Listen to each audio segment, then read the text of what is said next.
जय भीम. सोमवार दिनांक 14 जुलै 2025. सम्राट वाचनमध्ये हा पहिला लेख आहे. लेखाचं शीर्षक आहे जीव, दया आणि अहिंसा. त्याचे लेखक आहेत उ.भी. इंगोले. सृष्टीवर अनेक प्राणी जन्म घेतात व मरतात. पशु, पक्षी, जलचर प्राणी, उभयचर प्राणी, सरपटणारे प्राणी, पाळीव प्राणी असे अगणित प्राणी या पृथ्वी तलावर राहतात. प्रत्येकाला सुरक्षितपणे मरेपर्यंत जगावे वाटते. काही प्राणी मांसाहारी तर काही प्राणी शाकाहारी आहेत. काही प्राणी दुसऱ्या प्राण्यांची शिकार करून मांसाहार करतात. मांसाहारी नसलेले प्राणी झाडांचा पाला, फळे, गवत, शेतातील पीक खाऊन जगतात. शाकाहारी प्राणी मांस कधीच ग्रहण करत नाहीत, जसे हरण, शेळी, बैल, घोडा इत्यादी. मांसाहारी प्राणी गवत, झाडाचा पाला, फळे खात नाहीत, जसे सिंह, वाघ, हिंस्त्र प्राणी यांना मांसच हवे असते. मानव प्राणी शाकाहारी व मांसाहारी देखील आहे. मानव बुद्धिमान प्राणी आहे. त्याला मन आहे. त्याला कुशल अकुशल कार्य समजते. जगात अत्यंत क्रूर माणसे आहेत. त्याचप्रमाणे अत्यंत दयाळू, कनवाळू, माया, ममता दाखविणारे माणसे आहेत. क्रूर निर्दयपणे इतर प्राण्यांची हत्या करतात व मांस ग्रहण करतात. दयावान माणसे प्रत्येक प्राण्यावर दया करतात. मुंगीपासून तर हत्तीसारख्या कोणत्याही प्रकारची हत्या होणार नाही, कोणत्याही प्राण्याची हत्या होणार नाही याची दखल घेतात. मुंग्या, किडे यांची हत्या होऊ नये म्हणून काळजी घेतात. प्रत्येक जीवाविषयी त्यांच्या मनात सदैव दया असते. दयाभाव असणाऱ्या व्यक्तीकडून कोणत्याही जीवजंतूची हत्या होत नाही. दयाभाव असणाऱ्या माणसाकडून कोणत्याही सजीवांना त्रास होत नाही. एखाद्या प्राण्यावर संकट आल्यास त्याला वाचविण्यासाठी आटोकाट प्रयत्न करतात. त्याच्या मनात जीवाविषयी दया असते. दयावान व्यक्तीकडून प्रत्येक प्राण्यावर प्रेम करण्यात येते. जीव, दया असणारी माणसे अहिंसक असतात. अहिंसक माणसे तयार होण्याची गरज आहे. तथागत बुद्धांचा धम्म अहिंसक आहे. त्यात प्रत्येक व्यक्तीने अहिंसक बनावे, त्यामुळे इतर प्राणी सुखाने जगतील, असे तथागत बुद्धांचे तत्व होते. आजच्या युगात बुद्ध धम्मातील अहिंसा तत्व अंमलात आणण्याची गरज आहे. हिंसक माणसे दुसऱ्या माणसांची हत्या करतात. कुटुंबातील व्यक्तीची व कोणत्याही माणसाची क्षुल्लक कारणावरून हत्या करतात. वैयक्तिक व सामूहिक हत्याकांड अविचारी व हिंसक रागीट माणसाकडून होते. तेव्हा असे हत्याकांड थांबविण्यासाठी तथागत बुद्धांचे अतिउच्च तत्वज्ञान स्वीकारण्याची गरज आहे. युद्धात जीवाची हत्या होऊ नये म्हणून त्यांनी परिव्राज्या घेतली. अंगुलीमालाला हिंसकाचे अहिंसक बनविले. अंगुलीमाल संघात सामील झाला. त्याने पुन्हा कधी हत्या केली नाही. तो आदर्श भिक्खू झाला. भिक्खू संघाचे म्हणणे होते की पावसाळ्यात आमच्या पायाने अनेक जीवजंतूंची हत्या होते. फिरत राहणे अवघड जाते. त्यामुळे तथागतांनी त्यांना विहारात वर्षावास करण्यास सांगितले. त्यामुळे क्षुल्लक हिंसेला पण आळा बसतो. बुद्ध धर्मात प्रत्येक प्राण्याविषयी दयाभाव व अहिंसा आहे. मानव प्राणी स्वार्थी आहे. काही अविचारी व क्रूर मानव प्राण्यांचा छळ करतात. त्यांना मारून हाणून वाटेल तसे वागायला लावतात. सर्कसीत हत्ती, घोडे, कुत्रे, वाघ, सिंह, लांडगे यांच्याकडून त्यांना सहन न होतील अशी कामे करून घेतली जातात. रिंगमास्टर त्यांच्याकडून कठीण अशी कामे चापकाचे फटकारे मारून करून घेतो. ते मुके प्राणी आहेत. त्यांना किती त्रास होतो ते सांगू शकत नाहीत. हे सर्व क्रूर कृत्य स्वार्थासाठी, पैशासाठी मानव करतो. त्यांना जीव, दया नसते. फक्त प्राण्याकडून असह्य अशी कामे करून घेणे त्यांचे हेच ध्येय असते. जीव, दया असावी या जंगली प्राण्यांना पिंजऱ्यात कोंडण्यात येते.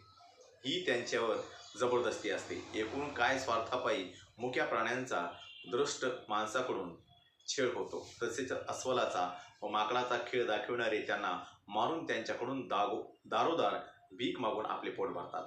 त्यांना प्राण्याविषयी दया नसते. म्हणून मुक्या प्राण्यांना त्रास देऊन ते आपले पोट भरतात. काही लोक आपल्या पेटाऱ्यात कोंडून ठेवतात. ते लोकांना दाखवून पोट भरतात. साप दूध पित नसूनही त्याला दूध पाजतात. हा मुक्या प्राण्यांवर अन्याय आहे. काही लोक पोपट पाळतात. त्याला लहानशा पिंजऱ्यात ठेवतात.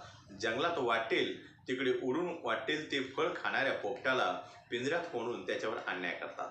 अलीकडच्या काळात जीव, दया व प्राणी संरक्षण म्हणून सर्कसित प्राण्यांचे खेळ बंद केले आहेत. अस्वलाच्या व माकडाच्या खेळावर, पोपट पाळण्यावर कायद्याने बंदी आहे. तसेच साला तसेच सापाला सुद्धा मारू नये, त्याला सर्पमित्राकडून पकडून सुरक्षित जंगलात सोडण्यात यावे.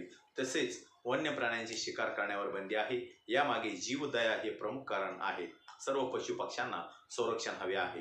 ते निर्भयपणे जगावे म्हणून त्यांच्यासाठी राखीव जंगले आहेत. जगात निसर्ग निर्मित विविध पक्षी व इतर प्राणी आहेत.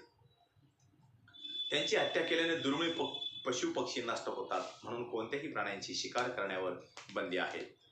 जीवदयेची अंतःकरणात भावना असल्यास मानव प्राणी कोणत्याही प्राण्याची हत्या करीत नाही. सृष्टीवर बहुजातीचे बहुरंगी प्राणी आहेत, त्यामुळे सृष्टी छान आहे. कोणी काय खावे यावर बंधन आणता येत नाही. मानवी हक्कावर बंधन टाकता येत नाही. जगात मांसाहारी माणसांची संख्या जास्त आहे. मांस खाणारे आहेत, म्हणून त्यांच्यासाठी प्राण्यांची निर्दयपणे हत्या करण्यात येते. वराह, कोंबडे, बकरे, शेळी, बैल, म्हैस या पाळीव प्राण्यांचे मांस खाणारी माणसे आहेत, म्हणून या प्राण्यांची हत्या करण्यात येते. त्यासाठी कत्तलखाने आहेत. तसेच पाण्यातील मासे देखील खाणारे लोक आहेत, त्यामुळे मासे जाळ्यात पकडून विकणारे लोक आहेत.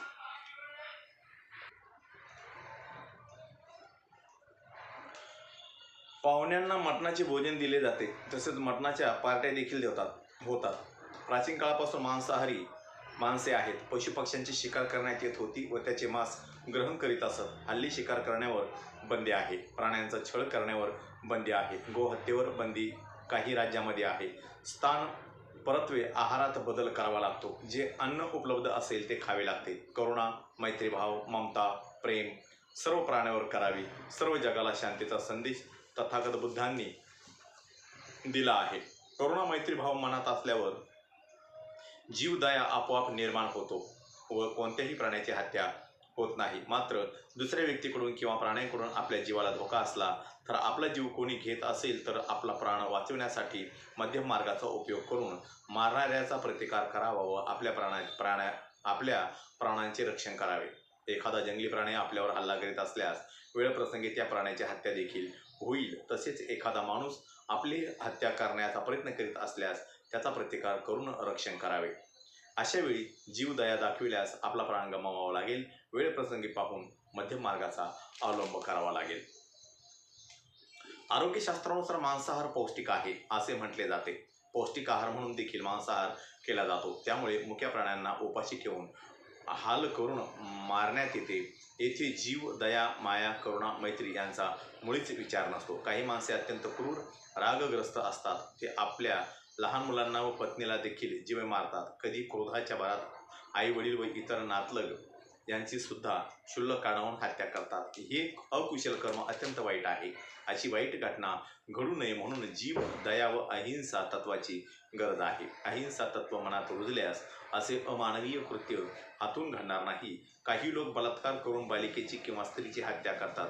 त्यांच्याजवळ दया व अहिंसेचा अभाव असतो. काही लोक अंधश्रद्धेमुळे मुलगी, मुलगा, स्त्री, पुरुष यांचा निर्दयपणे बळी देतात. आजच्या प्रगत युगात देखील अंधश्रद्धा कायम आहे. धन काढण्यासाठी किंवा अपत्य प्राप्त होण्यासाठी मानवाचा निर्दयपणे बळी देतात. मांत्रिक, तांत्रिक, भोंदूबाबा, बुवा असे कुकर्म करतात. त्यांना जीव, दया नसते. अहिंसा तत्व नाही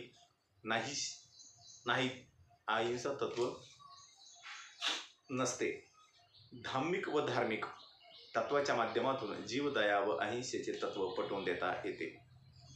मानवी हक्क दिलेले आहेत, परंतु समाज व्यवस्था सुरळीत चालण्यासाठी सामाजिक व धार्मिक नियम पाळावे लागतात. स्वैराचाराने वागता येत नाही. प्रथम कुटुंबात संस्कार घडतात. कुटुंब हिंसक असेल तर मुले देखील हिंसक बनतात. बालपणापासूनच दया, प्रेम, करुणा त्यांच्याजवळ नसते.